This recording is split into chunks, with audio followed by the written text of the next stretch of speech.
Hello students, welcome in your accounts class. Students, हम लोग tally के साथ साथ अभी अकाउंट्स की थ्योरी भी पढ़ने जा रहे हैं। तो अभी अकाउंट्स में हमारा टैली में हमारा इन्वेंट्री पार्ट स्टार्ट हुआ था, तो उसको लेटर ऑन कंटिन्यू करेंगे।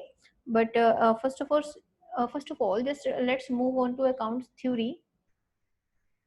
रिक्वायर्ड है नॉन कॉमर्स स्टूडेंट्स के लिए जिन्होंने कोर्स ज्वाइन किया हुआ है but they are unaware about accounting facts. Let's start it. सबसे पहले अकाउंटिंग होती क्या है? I hope you can see the screen. Let me check. Yes.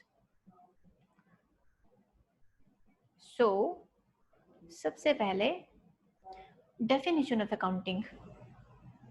Accounting can be defined as a process of reporting, recording, interpreting, and summarizing economic data. The introduction of accounting helps the decision makers of company to make effective choices by providing information on the financial status of a business. सबसे पहले accounting है क्या? ये एक process है, एक process यानी कि जो चीज स्टेप बाय स्टेप होती है जिसमें क्या क्या चीजें आती हैं? रिपोर्टिंग, रिकॉर्डिंग करना, इंटरप्रेटिंग करना, समराइज करना इकोनॉमिक डाटा को। तो यानी कि सबसे पहले डाटा को आप रिकॉर्ड करते हैं, फिर उसको आप कैटेगराइज करते हैं। इसको थोड़ा सा और डिटेल में आगे पढ़ेंगे। That means into journalising, then उनको लेजर्स में पोस्ट करना, फिर उसके बाद उनको उनके इंडिविजुअल लेजर्स बना के उनको सम अप करना, दैट इज समराइजिंग, फिर उनकी रिपोर्ट्स बनाना। तो ये एक प्रोसेस में होता है काम। अब जो इंट्रोडक्शन ऑफ अकाउंटिंग है ये किस चीज में हेल्प करता है? For decision makers of a company. जो कंपनी के डिसीजन मेकर्स होते हैं किसी भी काम को लेके या किसी भी एक्टिविटी को लेके, जो जिनके पास अथॉरिटी होती है कंपनी के माइनर और मेजर डिसीजंस लेने की, उन स्पेसिफिक अथोराइज्ड पर्सन्स को जो डिसीजन मेकर्स होते हैं उनको अकाउंटिंग ही हेल्प करता है। अकाउंटिंग बेसिकली क्या है आपका? It's a language of business. Business को समझने के लिए ये उसकी लैंग्वेज होती है। अब जैसे हिंदी वालों को हिंदी समझ में आती है, इंग्लिश वालों को इंग्लिश समझ में आता है, तो जो बिजनेस पर्सन होते हैं उनको अपना बिजनेस समझाने के लिए अकाउंट्स की लैंग्वेज समझ में आती है। Accounts is a language of a business. तो इसमें जो डिसीजन मेकर्स होते हैं उस अकाउंटिंग की हेल्प से अपने इफेक्टिव चॉइसेस रख के, अपनी इफेक्टिव चॉइसेस बना के, अपना उसके बेस पे अपनी कंपनी का स्टेटस चेक करते हैं और डिसीजंस लेते हैं। फिर आते हैं फंडामेंटल्स ऑफ अकाउंटिंग में कि ऐसे कौन कौन से एलिमेंट्स हैं, कौन कौन सी ऐसी चीजें हैं मेन जो हमारी अकाउंटिंग में यूज होती हैं।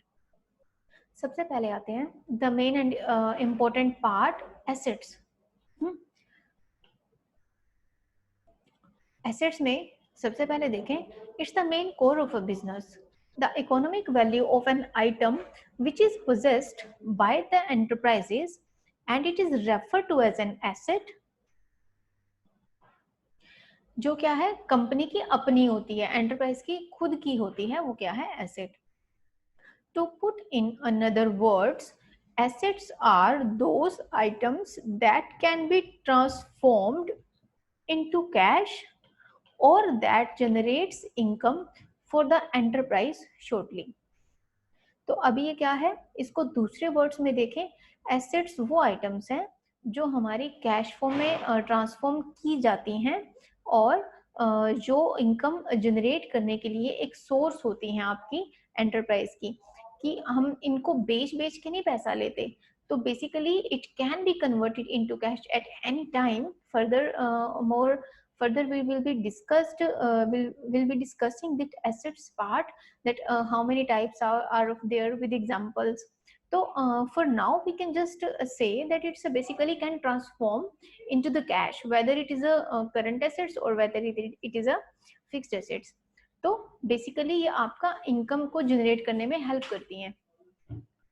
And it is useful in paying any expense of the business entity और डेप्ट। अगर बिजनेस की कोई डेप्ट है कुछ चीजें उन्होंने ले रखी हैं, okay, and you are not having enough stock to sell out और to convert into cash, what will you do? आपकी जो फिक्स्ड एसेट्स पड़ी हैं, you will just sell out and you can just pay your debts, fine. Okay, let's move on to liabilities. The economic value of an obligation or debt that is payable by the enterprises to other establishment or individual is referred to the liability.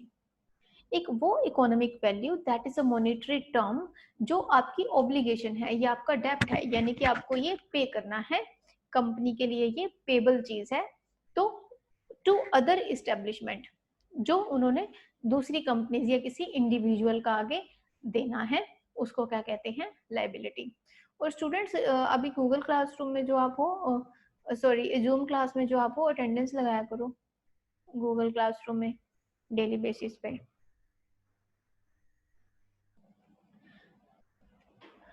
To put in another words, अब इसको दूसरे words में क्या कहेंगे? Liabilities are the obligations that are rising out of previous transactions which is payable by enterprise through the assets possessed by the enterprise. Okay, that are rising out of previous transactions, जो हमारी कुछ पिछली transactions हैं या पिछली कोई ऐसी dealing है जो हमने की हुई है, यानी कि कुछ परचेजेस ऐसी कर रखी हैं जिसके लिए हमारा जो अमाउंट है वो पेबल रहेगा। ओके, और स्टूडेंट्स ये आपने गूगल क्लासरूम में अटेंडेंस लगानी है अभी प्लीज, जो आपकी प्रीवियस ट्रांजैक्शंस के बेस पे that amount will be payable, so it can be count as your liability.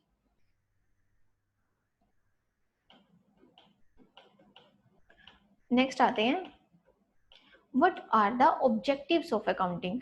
क्यों बनाए जाते हैं, क्या ऑब्जेक्टिव होते हैं इनके? फर्स्ट आते हैं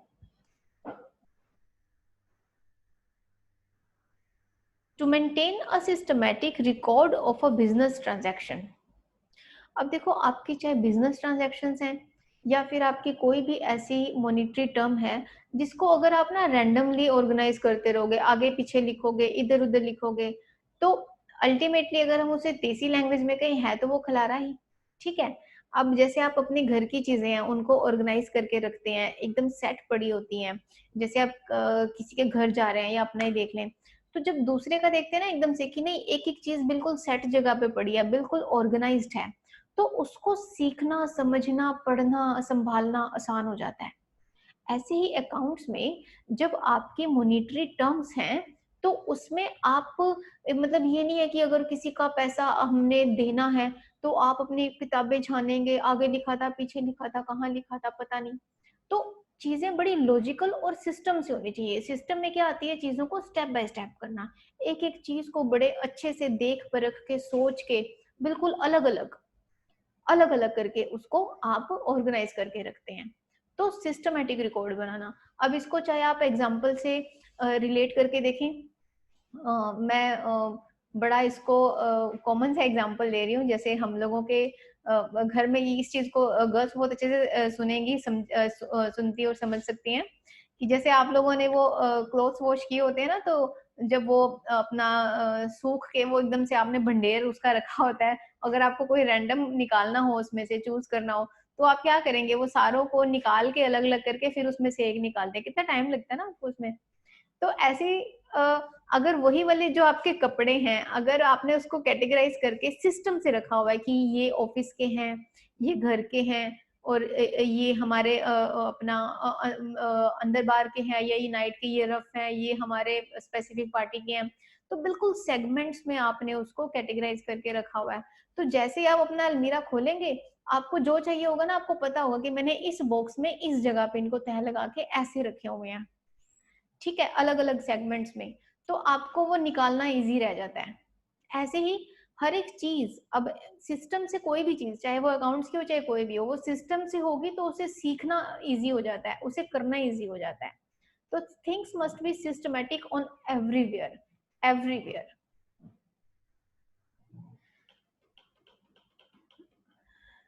वापिस इस पे आते हैं।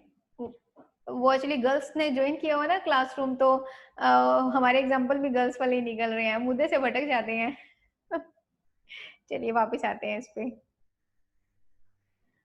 Accounting is used to maintain a systematic record of all the financial transactions in the books of accounts.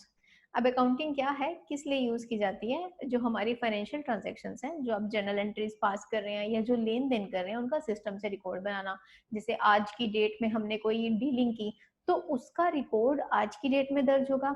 हर एक दिन में, हर एक डे में जो आप एक्टिविटी कर रहे होते हैं विद डेट्स, मैं टाइम नहीं कह रही इसमें कि आप साथ में टाइम भी लिखें, with the dates you just need to mention in your ledger accounts. Okay, objectives of accounts को अभी हम करेंगे डिस्कस, नहीं कंप्लीट करके फिर नेक्स्ट वीडियो में मैं आपको बताती हूँ। देखो कितने हैं पॉइंट्स, तो हैं इसके काफी। ऑब्जेक्टिव्स को ना मैं नेक्स्ट वीडियो में बताती हूँ, रुको, फिर इन्हीं पॉइंट्स को करते हैं डिस्कस। जैसे रीजन इन द क्लास